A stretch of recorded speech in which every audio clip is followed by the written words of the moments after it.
go down to Jerome's. So for a number of years, Aaron Jones, the pride of UTEP, has been a problem for the Vikings. And also, like Jones, when he's healthy, is one of the best and most efficient running backs in the league. He can run with power. He can run with pop. He can get outside. He has a great nose for the end zone. He's a great receiver and also a very proficient pass protector. So he's a great all-around running back. And frankly, we can say this now since he's not a greasy, grimy Green Bay Packer. He is one of the most underrated running backs in the game. And the Vikings were able to sign him up after the Packers surprisingly cut him. All right, so the Packers signed Josh Jacobs, and then they cut Aaron Jones, and then they brought back A.J. Dillon, and now A.J. Dillon is hurt. And then they drafted Marshawn Lloyd.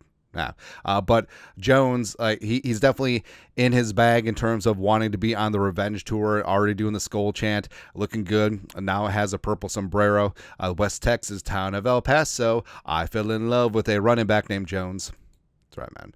And everything had been theoretical, right? It's like Aaron Jones, Vikings spending $7 million on a 29-year-old running back who hasn't had a fully healthy season in his career. A little bit concerning, but can the Vikings keep him healthy? And does Jones still have plenty left in the tank? By the way, he showed up to camp looking absolute jack city, by the way. It's fantastic, man. And theoretical went out the window week one as Aaron Jones really put his stamp on the game and was just dynamic and fantastic.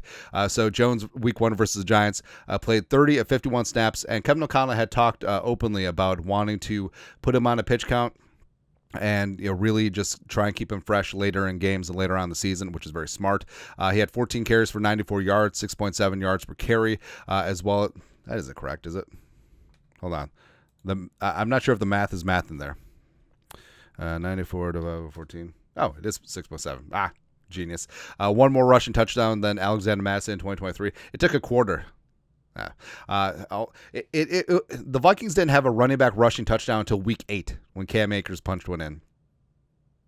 That's troubling, isn't it? 5.29 yards per carry after contact, which is second best in the National Football League. 2 15-plus yard runs, 6 first downs.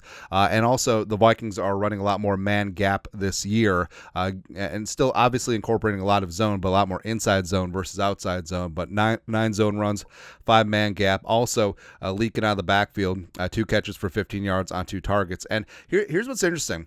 So Jones, in passing situations, they're trusting Ty Chandler a lot because in 13 passing reps when Jones is out there, he ran 12 routes. Only had 1 true pass blocking rep and 0 pressures allowed. So it's kind of interesting.